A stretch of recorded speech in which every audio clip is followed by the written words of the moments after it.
Welcome to Mr. English Cafe. Have you ever been talking to a friend about something painful, maybe a breakup or a bad day at work, and before you even finished your sentence, they jumped in to give you advice? Or worse, they started talking about their day. It feels like being ignored while someone is looking right at you. Research shows that most people only listen for about 17 seconds before interrupting. Think about your last conversation. Were you actually listening, or were you just waiting for your turn to speak? Hello, everyone, and welcome back to the show. I'm your host, Joe. I am so glad you are here with me today. Today, we are diving into something that sounds simple but is actually quite rare, the art of listening. Specifically, how we can use silence to build bridges to the people we love. Before we get started, if you find today's episode helpful, please hit that subscribe button and give us a like. It really helps me keep creating these sessions for you. Now, let's get quiet and learn how to truly hear. We live in a very loud world. We feel like if we aren't talking, we aren't being active in a relationship. But I want to share a perspective with you. Silence is not empty space. It is a gift you give to someone else. Let me give you a real-life example. A few months ago, a friend of mine lost his job. He was devastated. My first instinct was to say, "Don't worry. You're talented, you'll find a new one." I wanted to fix his sadness, but I stopped myself. I just sat there. I looked him in the eyes and stayed silent for a full minute after he finished talking. Eventually, because of that silence, he started sharing the real fear, not just about money, but about his self-worth. If I had talked, he never would have reached that deeper level. Listening is about creating a safe container. When you are silent, you are telling the other person, "I am here. I'm not judging you. I'm not trying to change you. I am just witnessing you." Have you ever noticed that when someone is crying, we immediately reach for a tissue? Even that can be a way of saying, "Stop crying, it makes me uncomfortable." True listening means being okay with the discomfort of silence. It's about letting the other person lead the way into their own heart. To understand this better, let's look at two great thinkers who mastered the human mind and soul. First, we have Stephen Covey.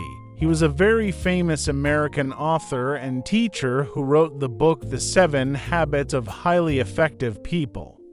He spent his whole life studying why some people succeed in relationships while others fail. He famously said, "Most people do not listen with the intent to understand. They listen with the intent to reply." This is so deep because it describes a waiting room mind. Imagine you were talking to your partner about being tired.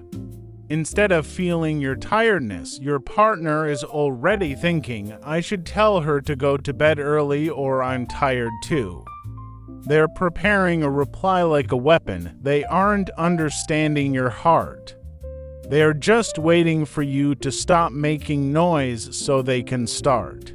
Next, let's look back in history to Francis Bacon. He was a philosopher and scientist from England hundreds of years ago.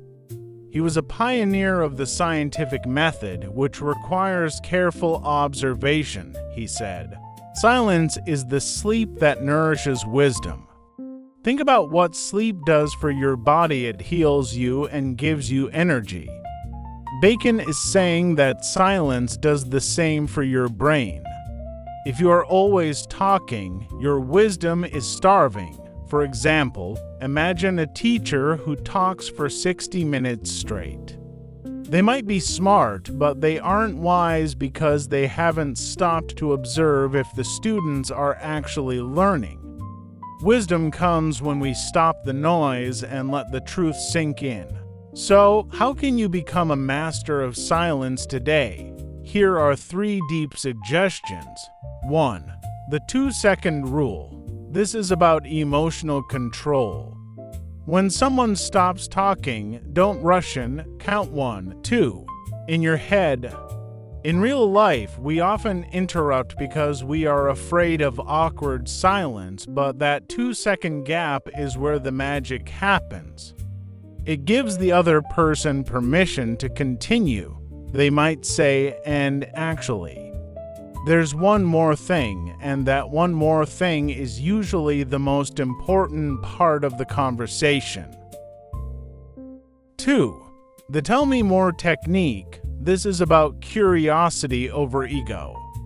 Usually, when someone tells us a problem, our ego wants to show how smart we are by giving a solution. Instead, choose to stay small and keep the other person big by saying, "Tell me more." You're acting like a guide helping them explore their own forest. You aren't leading them, you are walking beside them. 3. Eye contact, not phone contact. This is about active silence. Silence only works if your eyes are speaking. If you are silent but looking at your phone, you are being absent. But if you look into someone's eyes while you are quiet, you are sending a powerful nonverbal message. You are the most important thing in the world to me right now. This builds a deep, invisible cord of trust. To wrap things up, building deep connections isn't about having the right answers. It's about having the right ears. We often think we need to be interesting to be a good friend, but the truth is being interested is much more powerful. The final reminder I want to leave you with is this: you cannot hear someone else's heart if your own voice is too loud. Silence is the bridge. Don't be afraid of it. Thank you so much for spending these 8 minutes with me. We've talked about the power of the 2-second rule and the beauty of just being there. Now, I want to ask you a deep question to take with you. Who in your life is starving to be heard, and will you give them 10 minutes of your silence today? Think about that. If you enjoyed this, please subscribe, like, and share this episode with someone who might need a reminder to slow down. I'm Joe, and I'll hear you, or rather, I'll be here with you next time. Be kind to yourselves. Thanks for joining us. In this podcast, you've learned the following. Let's read aloud. Most people do not listen with the intent to understand. They listen with the intent to reply. Most people do not listen with the intent to understand. They listen with the intent to reply. Silence is the sleep that nourishes wisdom. Silence is the sleep that nourishes wisdom. Feel free to read it aloud. If you have any questions or suggestions, please leave a comment below.